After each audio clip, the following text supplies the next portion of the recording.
महाराष्ट्रातील महत्त्वाच्या बातम्या फक्त 10 मिनिटात। या चॅनेलला अजूनही सबस्क्राईब केलं नसेल तर आत्ताच करा। राज्याचे मुख्यमंत्री देवेंद्र फडणवीस आज शिर्डी दौऱ्यावर आहेत। या दौऱ्यात मुख्यमंत्री विविध विकास कामांचा आढावा घेणार आहेत। तसेच निबे ग्लोब या डिफेन्स फॅक्टरीचे उद्घाटन करणार आहेत। विशेष म्हणजे पंतप्रधान नरेंद्र मोदी यांच्या आवाहनानंतर मुख्यमंत्री आज थेट रेल्वेने प्रवास करणार आहेत। छत्रपती शिवाजी महाराज टर्मिनस ते शिर्डी असा प्रवास मुख्यमंत्री वंदे भारत या रेल्वेने करणार आहेत।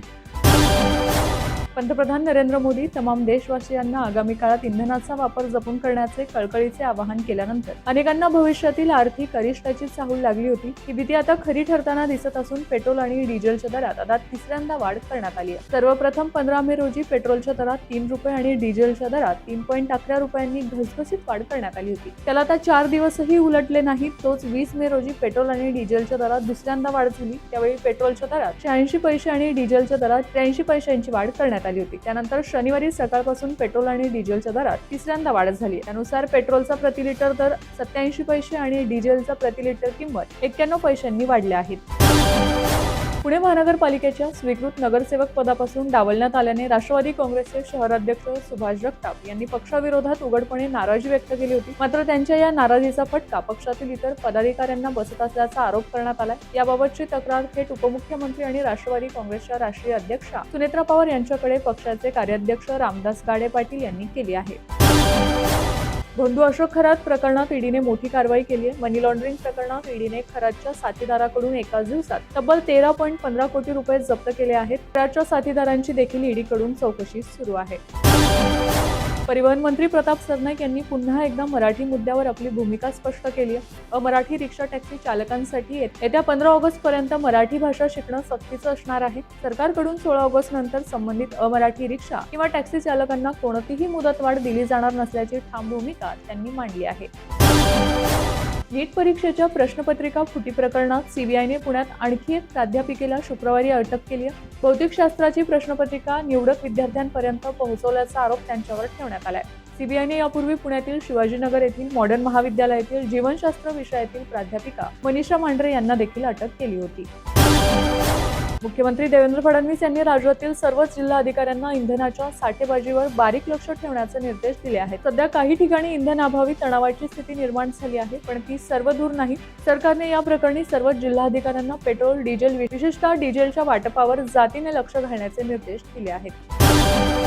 राज्यभरात राबवण्यात येत असलेल्या 11वी ऑनलाईन प्रवेशाचा अर्ज भरताना तांत्रिक अडचण येत असल्याने शिक्षण संचालनालयाने अर्ज भरण्यास मुदतवाढ दिली आहे। त्यानुसार विद्यार्थ्यांना 25 मे रोजी सायंकाळी 6 वाजेपर्यंत अर्ज करता येणार आहे। आतापर्यंत प्रवेशासाठी 11,36,650 विद्यार्थ्यांचे अर्ज प्राप्त झाले आहेत।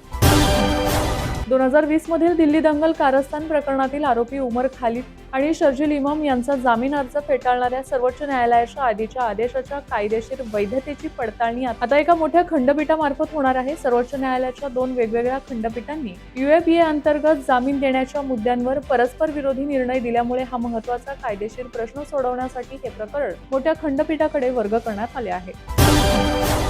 ग्रामपंचायत नमुना अट दुरुस्त केल्यानंतर गावकऱ्यांना स्वामित्व योजनेतून मोफत मिळकत पत्रिका देण्यासह सनद फी माफ करण्याची घोषणा महसूल मंत्री चंद्रशेखर बावनकुळे यांनी केली। याबाबत ग्रामविकासाने प्रस्ताव तयार करून त्याची मंजुरी घ्यावी असेही ते म्हणाले आहेत।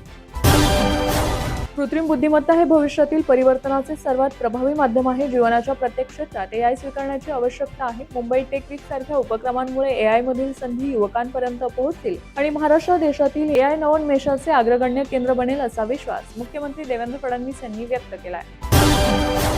नाशिकमधील बहुराष्ट्रीय कंपनी टीसीएस मधील महिला कर्मचाऱ्यांचे लैंगिक शोषण आणि सक्तीचे धर्मांतर केल्याच्या प्रकरणात 1500 पानांचे दोषारोपपत्र न्यायालयात दाखल करण्यात आले आहे। या दोषारोपपत्रात अनेक धक्कादायक खुलासे करण्यात आले असून पीडितेचे नाव बदलण्यापासून ते धार्मिक भावना दुखावण्यापर्यंतच्या गंभीर बाबींचा उल्लेख करण्यात आलाय।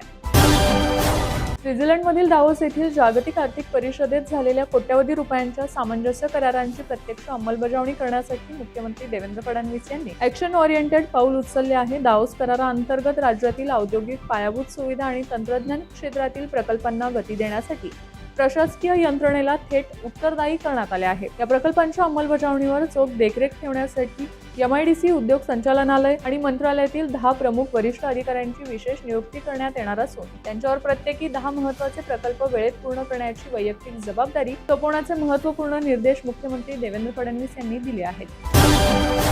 भारताने आपल्या सामरिक क्षमतेत आणखी एक महत्त्वपूर्ण टप्पा गाठला आहे. ओडिशातील एकात्मिक चाचणी श्रेणी चंदीपूर येथे शनिवारी 22 मे रोजी अल्पपल्ल्याच्या बॅलिस्टिक क्षेपणास्त्र अग्नी 1 ची यशस्वी चाचणी घेण्यात आली आहे. या यशस्वी चाचणीमुळे भारताची संरक्षण क्षमता आणि रणनीतिक प्रतिकारक शक्ती आणखी मजबूत झाल्याचे मानले जात आहे. राज्यात दुहेरी वातावरण पाहायला मिळत आहे. एकीकडे विदर्भ उन्हाच्या कडाक्याने होरपळत असून उर्वरित जिल्ह्यांमध्ये पावसाने हजेरी लावली आहे. काल मुंबईसह पुणे, कोकणात पावसाच्या सरी कोसळल्या. आज देखील कोकणासह सातारा, सांगली या जिल्ह्यांना पावसाचा अलर्ट देण्यात आलाय. दरम्यान अकोला, अमरावती आणि वर्धा जिल्ह्यात तीव्र उष्णतेची लाट येण्याची शक्यता असल्याने हवामान विभागाने रेड अलर्ट जारी केलाय.